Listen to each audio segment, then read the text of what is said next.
करने के बाद हम नमाज नहीं पढ़ सकते। आप सोच जैसे हम ये सोचें कि आज हम हैं नमाज पढ़ ले रहे हैं, जो नमाज बाकी रह गई है हम उसको मरने के बाद अपने कब्र में कज़ा कर लेंगे, ये पॉसिबल है? नहीं।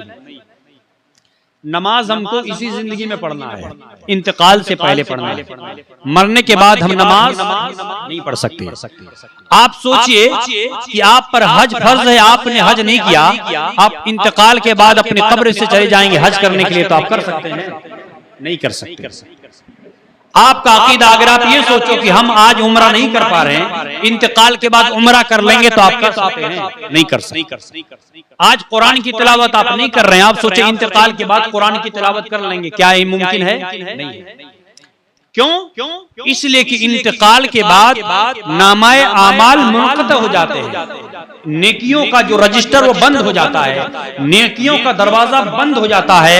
अब कब्र में आपको वही मिलेगा जो आप इस जिंदगी में नेक अमल करेंगे। सुभान अल्लाह। जिंदगी में नमाज पढ़ेंगे उसकी बरकत कब्र में मिलेगी, इस जिंदगी में रोजा रखेंगे उसकी बरकत कब्र में मिलेगी, इस जिंदगी में सदका खैरात करेंगे उसकी बरकत कब्र में मिलेगी, इस जिंदगी में गरीबों की मदद करेंगे उसकी बरकत कब्र में मिलेगी।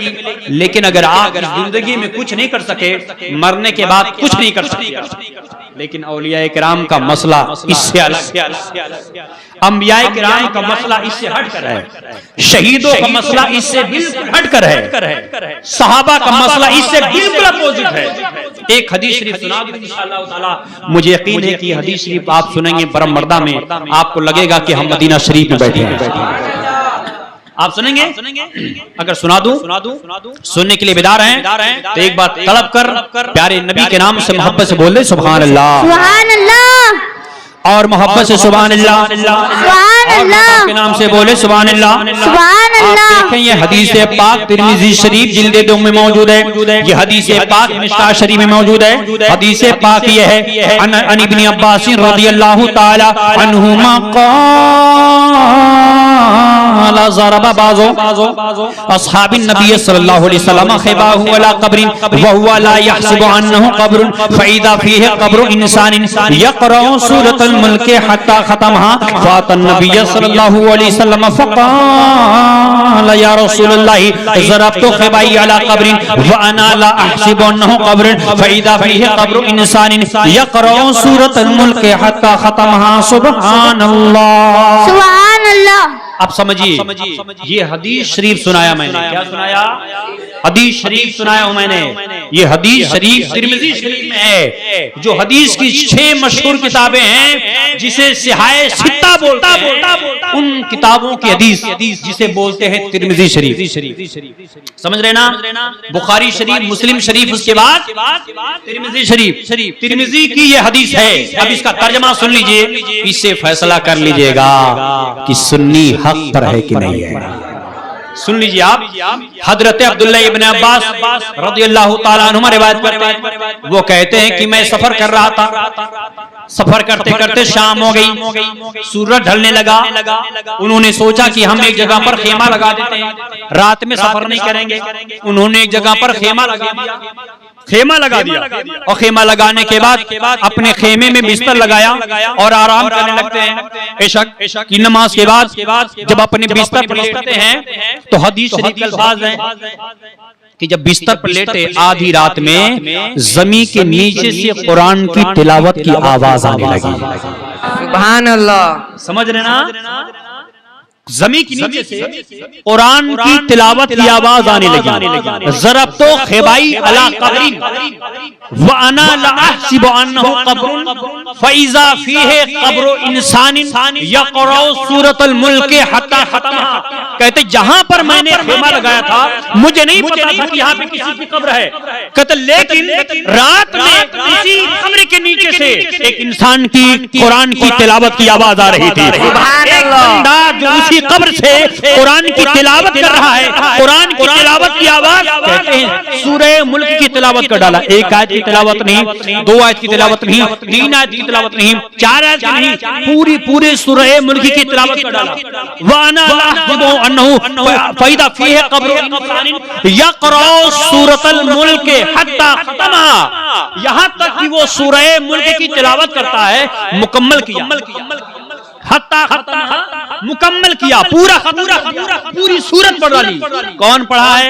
जमीन के ऊपर वाला बंदा नहीं, जमीन के सुभान अल्लाह, नीचे वाला, ऊपर वाला नहीं। अगर ऊपर वाला पढ़ता उनको हैरानगी नहीं होती, हैरानगी तब हुई जब नीचे पढ़ रहा है। वो कहते कि वहां से वो हट गए और गए नबी की बारगाह में। कहां गए? नबी की बारगाह में।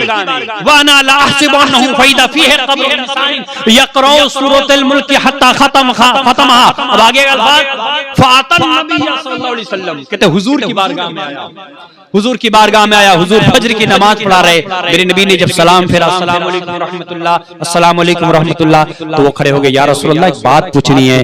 हुजूर ने कहा गुलाम क्या पूछना है? बोले या रसूलुल्लाह मैंने एक जगह पर खेमा लगा दिया, नहीं पता था वहां किसी की कब्र है, लेकिन आका आधी रात गुजरने के बाद जमीन के नीचे से कब्र के अंदर से कुरान की तिलावत की आवाज आ रही थी। तिलावत करने वाला पूरी सूरह मुल्क की तिलावत कर डाला। मुहद्दिसीन कहते हैं कि उस कब्र में जो लेटा हुआ था वो कोई आम बंदा नहीं, अल्लाह का वली आराम कर रहा था। जो अल्लाह का वली होता है जब वो जमीन पे चलता है वो तब भी जिंदा होता है, जब जमीन में सोता है तब भी जिंदा होता है। इसीलिए गुलाम का अकीदा है कि धामनगर में मुजाहिदे मिल्ला जिंदा है, इछौछा में मखदूम सिमना जिंदा है, बरेली में आला हजरत जिंदा है, अजमेर में गरीब नवाज जिंदा है, बरेली में आला हजरत जिंदा है, बरेली में मुफ्ती आजम जिंदा है, इछौछा में सिमना जिंदा है, करबला में हुसैन जिंदा है। शायर कहता है, कुरान कहता है, मरते नहीं खुदा वाले, ये शान दुनिया में रखते हैं मुस्तफा वाले। हवाएं जुल्म की चलती रहेंगी तो एक दिन जमीन को चीर के निकलेंगे करबला वाले। सुभान अल्लाह, या रसूल अल्लाह, मरहबा। अरे आप सुनते होंगे तकरीरों में, तारीख उठाकर देख लो कि जब 10 मुहर्रमुल हराम को हुसैन आजम को जब करबला में शहीद किया गया था, तमाम यजीदी जब हुसैन पाक के सर को अलग कर देते हैं, हुसैन पाक के सीने पर बैठकर जब शिमरे लगी मेरे हुसैन का सर काट रहा था, हुसैन पाक का सर जिस्म से अलग कर दिया, तमाम यजीदी जश्न मना रहे थे कि यजीद जीत गया, हुसैन हार गए। हुसैन करबला में बहुत बोलते थे, मगर अब हुसैन की जुबान बंद हो गई है, अब हुसैन नहीं बोल सकते। यजीदी अपनी जीत का जश्न मना रहे हैं। तमाम कूफा की गलियों में हुसैन पाक का सर नेज़े पर टांगकर पूरी गलियों में, सारी गलियों में घुमा रहे हैं, नारा लगा रहे हैं कि हुसैन हार गया, यजीद जीत गया। लेकिन याद कर लो, तब मेरे हुसैन ने सारी दुनिया की जुबान बंद कर दी। नेज़े पर हुसैन का सर कुरान की तिलावत कर रहा है। हुसैन पाक ने कुरान की तिलावत करके बता दिया, हुसैन कल भी जिंदा था, हुसैन आज भी जिंदा है, हुसैन क़यामत तक जिंदा रहे। सुभान अल्लाह। समझ रहे ना? मैंने क्या पढ़ा, क्या बताया? हदीस शरीफ में क्या है? हजरत अब्दुल्ला बिन अब्बास कहते हैं कि मैं जा रहा था, रुक गया, नहीं पता था जहां पर मैंने अपना बिस्तर लगाया वहां पे किसी की कब्र है, कब्र पुरानी हो गई थी, जमीन बराबर हो गई थी, नहीं जानता कि किसी की कब्र है। लेकिन आधी रात में जमीन के नीचे से कुरान की तिलावत की आवाज आ रही थी। अब बताओ, ये जो मैंने हदीस सुनाई हमारे अब्बू ने नहीं कहा है, नबी के सहाबी रिवायत कर रहे हैं। अच्छा एक बात बताओ, आप नबी के सहाबी की मानोगे कि वहाबी की मानोगे? अब सुनो, सहाबी कहते हैं कि वो कुरान पढ़ रहा था, जिंदा है, और ये कह रहा है कि नहीं पढ़ जिंदा है। तो अल्हम्दुलिल्लाह मेरे नबी ने कह दिया है, मा अना अलैहि व अस्हाबी, वो जन्नती फिरका है जो मेरी मानेगा, मेरे सहाबा की मानेगा। इसीलिए मैं कहता हूँ, अरे तुम मत मानो, अरे ईमान अल्लाह ताला जिसे हिदायत देता है वही हिदायत पाएगा, जिसे हिदायत नहीं मिलेगी वो क्या पाएगा? है ना? एक सवाल था कि जी यही हदीस शरीफ तो वो भी पढ़ते हैं मगर उनको तो बात समझ नहीं आती है। तो मेरे प्यारे, जो इश्क नबी छोड़ के पढ़ता है बुखारी, आता है बुखार, उसको नहीं आती बुखारी। समझ रहे ना? तो क्या बोला मैं कि हदीस शरीफ में है कि हजरत अब्दुल्ला बिन अब्बास रिवायत करते हैं कि कब्र के नीचे से कुरान की तिलावत की आवाज। हमारा अकीदा अल्हम्दुलिल्लाह 100% हदीस के मुताबिक है। अच्छा एक और वाक़या सरकार मखदूम अशरफ सिमनानी लताइफ अशरफी शरीफ में लिखते हैं। कौन? मखदूम पाक बयान फरमाते लताइफ अशरफी में लिखा हुआ है, मखदूम पाक के मुरीद और खलीफा हजरत निजाम यमनी इसको लिखते हैं मखदूम पाक का कौल। मखदूम पाक फरमाते हैं कि दो वली थे, दो बुजुर्ग थे, एक का नाम था शेख अबू बकर और एक का नाम था हजरत रोज़बान। ये दोनों बड़े गहरे दोस्त थे, दो बड़ी दोस्ती थी। आज हम लोग दोस्त है ना, हम लोग भी दोस्ती करते हैं कि चलो हम चोरी करेंगे तो भी थोड़ी सी कर लेंगे, हम चोरी करेंगे तो तुम पहले तुम करना। मगर वो कैसे दोस्त थे? उनकी दोस्ती इतनी अच्छी थी, उन्होंने अपना एक मामूल बना रखा था, हर दिन नमाज इशा के बाद हम लोगों को 3-3 पारा की तिलावत करनी है।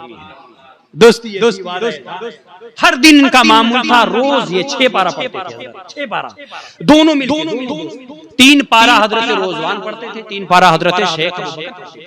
इन दोनों की दोस्ती थी। हो तो हुआ एक दिन हजरत रोज़बान का इंतकाल हो गया, ये मामला चलता रहा। यानी कि जहां से हजरत शेख अबू बकर कुरान शरीफ की तिलावत करते, 3 पारा पढ़ते, ये जहां बंद करते उसी के आगे से 3 पारा की तिलावत फिर रोज़बान शुरू कर देते। ये मामला लेकिन हजरत रोज़बान का कुछ महीनों के बाद इंतकाल हो गया। जब उनका इंतकाल हुआ तो उनकी तजहीज़ व तकफीन हो गई, उनको उनकी कब्र पे उनको दफन कर दिया गया।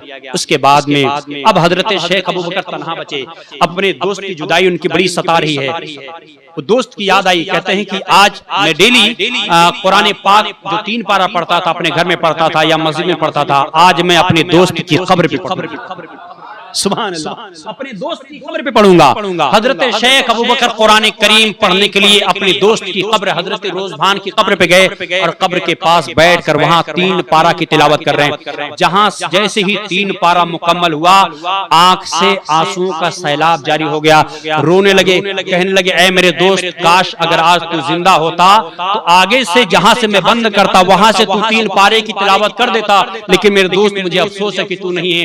खुदा पाक की कसम लताइफ अशरफी मौजूद है, ये जैसे ही कह के रोते हैं उनकी कब्र से कुरान की तिलावत की आवाज आने लगी। सुभान अल्लाह, उनकी कब्र से कुरान की तिलावत की आवाज आने लगी। ये जहां से कुरान की तिलावत बंद करते हैं उनकी कब्र से हजरत रोज़बान वहीं से कुरान की तिलावत शुरू करते हैं। पता चला हम सुन्नियों का अकीदा 100% सही है। हमारे बुजुर्ग जिंदा होते हैं तब भी कुरान पढ़ने की ताकत रखते हैं और अपनी कब्र से कुरान पढ़ने की ताकत भी रखते हैं और अपने गुलामों की मदद करने की सलाहियत रखते हैं। सुभान अल्लाह, नारे तकबीर, नारे रिसालत, मसलके आला हजरत, ताजदारे औलिया कॉन्फ्रेंस, नारे तकबीर, नारे रिसालत। ऐसी ही हदीस मेरे हुजूर के बारे में, हमारे नबी के बारे में है ना। ये लोग बोलते जी तुम लोग सलाम पढ़ते हैं, मुस्तफ़ा जाने रहमत सल्लल्लाहु अलैहि वसल्लम, मुस्तफ़ा जाने रहमत लाखों सलाम, क्या तुम्हारा सलाम मदीना शरीफ तक पहुंचता है? अरे हम कहते जी हमको, हम सलाम पढ़ते हैं, सलाम पहुंचे ना पहुंचे तुमको खुजली क्यों हो रही है? अरे हम अपनी जुबान से पढ़ रहे, तुम्हारे अब्बू की जुबान से थोड़ी ना पढ़ रहे हैं। बोले जी खड़े होके क्यों पढ़ते हो? अरे भाई हमारा पैर हम खड़े होके पढ़े, बैठ के पढ़े, तुमको टेंशन क्या है? हम खड़े होके पढ़े या बैठ के पढ़े, तुमको काहे टेंशन है? तुम्हारे पेट में गैस क्यों होता है? मेरा पैर है, अपने मुस्तफा की ताजीम के लिए गुलाम खड़ा होता, तुमको काहे की परेशानी है? तुमको क्यों परेशानी है? हम खड़े होकर पढ़ेंगे। बात रह गई सुनने सुनाने की, तो मेरा मुस्तफा बहरा नहीं। अल्लाह ताला ने हमारे नबी को वो शान बख्शी है कि मेरा नबी आज भी सुनने की सलाहियत रखता है, आज भी सुनने की सलाहियत रखता है।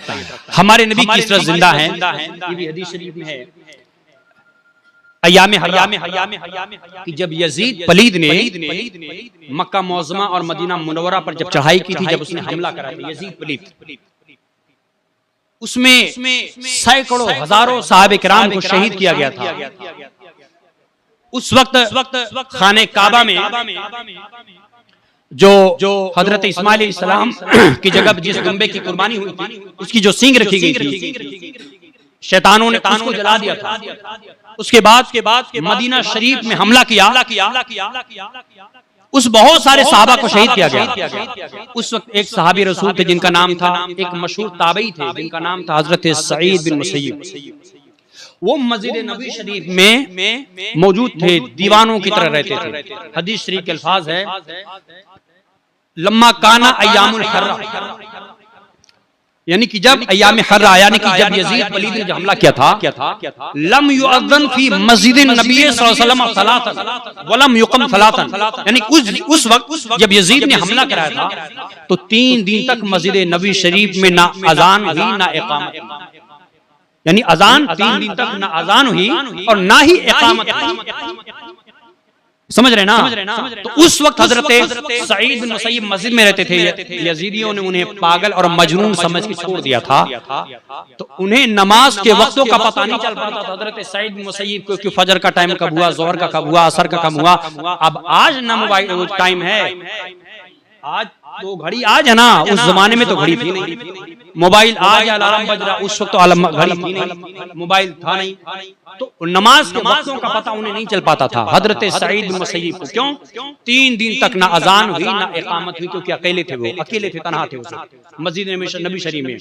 अब हदीस शरीफ का अल्फाज सुनो, हदीस शरीफ का अल्फाज है, वकाना ला यारिफु वक्त सलात इल्ला बिहमहमतिन यस्मउहा मिन क़ब्रिन नबी सल्लल्लाहु अलैहि वसल्लम। हजरत सईद बिन मुसय्यब जब कब्र में थे 3 दिन तक, जब ना अजान हुई ना इकामत हुई, तो यानी कि उन्हें नमाज के वक्तों का पता नहीं चल पाता था। वकाना ला यारिफु वक्त सलात, यानी कि उन्हें नमाज के वक्तों का पता नहीं चल पाता था, इल्ला बिहमहमतिन यस्मउहा मिन क़ब्रिन नबी सल्लल्लाहु अलैहि वसल्लम, मगर गुनगुनाहट से जो हुजूर की कब्र पाक से आती थी। हदीस शरीफ में, यानी कि जब नमाज, जब फजर का वक्त होता, जब जोहर का वक्त होता, जब नमाज अस्र का टाइम होता, जब नमाज मगरिब का वक्त होता, जब इशा का टाइम होता, तो हुजूर पाक सल्लल्लाहु अलैहि वसल्लम के कब्र अनवर से गुनगुनाहट की आवाज आती थी। अच्छा एक बात बताइए, गुनगुनाता जिंदा गुनगुनाता है कि मुर्दा गुनगुनाता है? बोलो हैं? जो लोग मुर्दा कहते हैं हमारे नबी सल्लल्लाहु अलैहि वसल्लम को, उनसे पूछो तुम्हारे अब्बू भी तो अपने कब्र में लेटे हैं, जरा उनसे बोल दे बा गुनगुना के दिखा दे। हैं? तो वो गुनगुना नहीं सकते क्योंकि वो जिंदा नहीं है। हमारे नबी गुनगुनाया करते थे। ये हदीस शरीफ के अल्फाज है, वकाना ला यारिफु वक्त सलात इल्ला बिहमहमतिन यस्मउहा मिन क़ब्रिन नबी सल्लल्लाहु अलैहि वसल्लम, यानी उन्हें नमाज के वक्तों का पता नहीं चल पाता था, मगर उन्हें कैसे मालूम होता था? जो हुजूर अकरम सल्लल्लाहु अलैहि वसल्लम के कब्र अनवर से गुनगुनाहट की आवाज आती थी, हुजूर गुनगुनाते थे। हजरत सईद बिन मुसय्यब की नमाज के वक्त का पता चल जाता था, तब वो नमाज अदा करते थे। बोलो, आला हजरत सरकार ने इसी की तर्जमानी की है, या रसूलुल्लाह तू जिंदा है वल्लाह, तू जिंदा है वल्लाह, आलम से छुप जाने वाले हमारे नबी आज भी जिंदा है। समझ रहे ना? इसीलिए किसी ने जो लोग इस चीज को नहीं मानते हैं, बड़ा मशहूर वाक़या आपने सुना होगा, बहुत सुना होगा। एक बार फकीर से सुन लीजिए आप। अच्छा ज्यादा टाइम तो नहीं हो रहा है? सुनेंगे ना? ताजदारे सरकार साबिर पाक, सुना ना? मुरीद ने पूछा हुजूर फना किसे कहते हैं, बका किसे कहते हैं? हुजूर फना किसे कहते, बका किसे कहते, समझा नहीं, कुछ समझा दीजिए। कहा सवाल तो बहुत जानदार तुमने किया है, लेकिन ये जवाब अभी नहीं, इसका जवाब हम तुम्हें मौका महल देकर देंगे। अभी नहीं देंगे, बाद में देंगे तुमको। मुरीद ने कहा हुजूर कब देंगे? कहा तुम्हें हम खुद जवाब दे देंगे इसका, हम तुम्हें इसका जवाब देंगे जब ताजदारे कलियर सरकार साबिर पाक की जब तबीयत तलील हुई, आपने अपने खास मुरीद को बुलाया। मुरीद खास को सुनो, मेरी वसीयत यह है कि जब मैं इंतकाल कर जाऊं तो तुम मुझे नहलाना नहीं, कफन मत पहनाना, तुम लोग मुझे एक बंद कमरे में मेरे हुजरे में रख देना, तुम लोग बाहर चले जाना, उसके बाद फिर तुम लोग मुझे बाहर निकालना, और मेरा जनाजा तुम्हारा कोई इमाम नहीं पढ़ाएगा। बोले हुजूर कौन पढ़ाएगा? कहते एक नकाब पोश घोड़े पर सवार होकर आएगा, वही मेरा जनाजा पढ़ाएगा। समझ रहे हैं, वो पढ़ाएगा। मुरीद हैरान हो गया, बोला ठीक हुजूर आपका हुक्म सर आंखों पर। जब साबिर कलियर की तबीयत ज्यादा खराब हुई, जब आपका इंतकाल हुआ तो मुरीदी ने क्या किया, आपकी वसीयत के मुताबिक सरकारे साबिर पाक का जनाजा एक बंद हुजरे में रख दिया। सुभान अल्लाह, सरकार साबिर पाक को अंदर ही गुस्ल दिया गया। गुस्ल देने वाले का कुछ पता नहीं, गुस्ल किसने दिया नहीं पता है, कफन किसने पहनाया नहीं पता है। कुछ देर के बाद जब खोला तो गुस्ल भी हुआ है, कफन भी हो चुका है। कफन पहना के फिर सरकार साबिर पाक का जनाजा निकाला गया। एक बड़े से मैदान में उनका जनाजा रखा गया। लाखों की तादाद में लोग मुरीदीन वहां पर इकट्ठा हैं, उनके चाहने वाले। उसके बाद लोग जब सब बंदी लगा कर खड़े हो गए, सब बंदी करके जब खड़े हो गए, अब लोग इंतजार कर रहे हैं कि इमाम साहब कब आएंगे। इमाम साहब तो दिख नहीं रहे। बहुत जब कुछ देर हो गई, लोग बेचैन दिखने लगे। तब लोगों ने क्या देखा कि पीछे से घोड़े के टापू की आवाज आ रही है। घोड़े की टापू की आवाज आ रही, घोड़ा आ रहा, गर्द उठाई उड़ती दिखाई दे रही है। घोड़ा आया, घोड़े पर एक घुड़सवार सवार है, एक घुड़सवार मौजूद है। घुड़सवार नीचे उतरा, वो डायरेक्ट मसल्ले पे गया। अल्लाहु अकबर, जनाजे की नमाज की नियत कर ली। सारे मुक्तदी, सारे नमाजी उस घुड़सवार के पीछे जनाजे की नमाज अदा करते हैं। साबिर पाक की जनाजे की नमाज हो गई। घुड़सवार ने जब नमाज खत्म की, अस्सलामु अलैकुम रहमतुल्लाह, अस्सलामु अलैकुम रहमतुल्लाह ये कह के वो जाने लगा। जैसे ही जाने लगा तो मुरीद खास आगे बढ़कर दामन को पकड़कर लिपट गया। हुजूर नहीं जाने देंगे आपको, इसलिए कि आपने किसी ऐरू गैरू का जनाजा नहीं, आपने वक्त के साबिर का जनाजा पढ़ाया है, आपने मखदूमे कलियर का जनाजा पढ़ाया है। ये आपको पता ना होगा आपका नाम क्या है, आपका एड्रेस क्या है, आपका पता क्या है, आपका लोकेशन क्या है। इसलिए कि कल जब हमारे हजरत की तारीख लिखी जाएगी, सारी दुनिया के लोग हमसे पूछेंगे बताओ साबिर पाक का जनाजा किसने पढ़ाया था, तो हम क्या जवाब देंगे। इसलिए आप बताएं आप कौन है, आपका नाम क्या है, क्योंकि हजरत की तारीख कल लिखी जाएगी, आपको बताना पड़ेगा। तब घुड़सवार नकाब पोश ने कहा क्या देखना चाहते हो, मैं कौन हूँ। इसने कहा हुजूर यकीनन देखना चाहते हैं। तो जनाज उस नकाब पोश ने कहा देख लो। आपने उस नकाब पोश ने जब चेहरे से पर्दा हटाया तो दुनिया की आंख खुली की खुली रह गई। जिसका जनाजा सामने पड़ा है वो भी साबिर, जिसने जनाजा पढ़ाया है वो भी साबिर। सुभान अल्लाह, अल्लाहु अकबर, या रसूल अल्लाह, जिंदाबाद जिंदाबाद जिंदाबाद, अल्लाहु अकबर। दुनिया देखकर हैरान रह गई है कि जो जनाजा पढ़ा है वो भी साबिर कलियर, जिसने पढ़ाया है वो भी साबिर कलियर। लोग हैरान कि एक साबिर के दो जिस्म, एक जिंदा एक मुर्दा, कहा कुछ समझा नहीं। कहा भूल गया तूने सवाल किया था ना, फना किसे कहते हैं, फका किसे कहते हैं। तो देख ले, जो साबिर जमीन पे लेटा है उसे फना कहते हैं, जो खड़ा है उसे बका कहते हैं। जब इस शायर ने बड़े छेंदाज में कहा है कि फना बका की हकीकत बताने आए हैं, हर एक राज से पर्दा हटाने आए हैं। इधर मरहूम पड़े हैं साहिबे कलियर, इधर अपना ही जनाजा पढ़ाने आए हैं। सुभान अल्लाह, ये शान है औलिया इकराम की। इसीलिए हम लोग नाज करते हैं, हमें फख्र है कि हमारे हाथ में दामन मुजाहिदे मिल्लत का है, हमारे हाथ में दामन मखदूम सिमना का है, हमारे हाथ में दामन गौसुल आजम का है, हमारे हाथ में दामन सरकार गरीब नवाज का है, हमारे हाथ में दामन हजरत हुसैन का है, हमारे हाथ में दामन पीराने पीर का है, हमारे नबी सल्लल्लाहु अलैहि वसल्लम का है। और इस उन्वान पर इतनी दलीलें हैं कि हम सुनाते जाएंगे तो 10 दिन तक ऐसे महफिल होगी, तो मैं 10 दिन तक दलील समझ रहे ना। एक किताब है मिरकात शरीफ। अब बड़ी प्यारी बात बताने जा रहा हूँ, इंशाल्लाह ईमान ताजा हो जाएगा। एक किताब है मिरकात शरीफ, ये मिशकात शरीफ, ये एक हदीस की बहुत मशहूर किताब है, उसकी शरह है। और इसकी शरह हजरत मुल्ला अली कारी ने लिखी। हजरत मुल्ला अली कारी की किताब, उनकी बातें, उनके जुमले, इसका हवाला सुन्नी भी देता है और देवबंदी भी। समझ रहे ना। हजरत मुल्ला अली कारी ये किताब कहते हैं हजरत मुल्ला अली कारी फरमाते हैं औलिया किराम के बारे में, सुनिए ईमान ताजा हो जाएगा। कहते हैं वला तुबाइदो अनिल औलियाई हैतु तुवियत लहुमुल अर्दो व हसल लहुम अब्दानुन मक्तसिबतुन मुतअद्दिदतुन वजदूहा फी अमाकिना मुख्तलिफतिन फी आनिन वाहिद। मैं यकीन के साथ कहता हूं, आज सुन्नियों आज अपने ईमान अकीदे पे आप नाज करेंगे। आप कहते वला तुबाइदु अनिल औलियाई है तो तुवियत लहुमुल अर्दो, औलियाए किराम के लिए कुछ भी बैद नहीं, बैद मतलब दूर, कुछ भी उनके लिए बैद नहीं है, कुछ भी। अल्लाह ताला ने औलियाए किराम के लिए रूए जमीन को समेट दिया, जमीन को तुवियत लहुमुल अर्दो, यानी अल्लाह ताला ने औलियाए किराम के लिए रूए जमीन को समेट दिया। मतलब यह है कि यहाँ पर हैं और एक कदम यहाँ से बढ़ाया तो जमीन को अल्लाह ने इतनी समेट दिया इनके लिए, एक कदम बढ़ाया तो मक्का शरीफ पहुंच गए। एक कदम बढ़ाया तुवियत लहुमुल अर्दो, यानी इनके लिए जमीन को समेट दिया गया है। अरे आपने सोचा मियाँ कि आप गौस आजम को पुकारते हैं, गौस आजम इतनी जल्दी मदद कर देते हैं?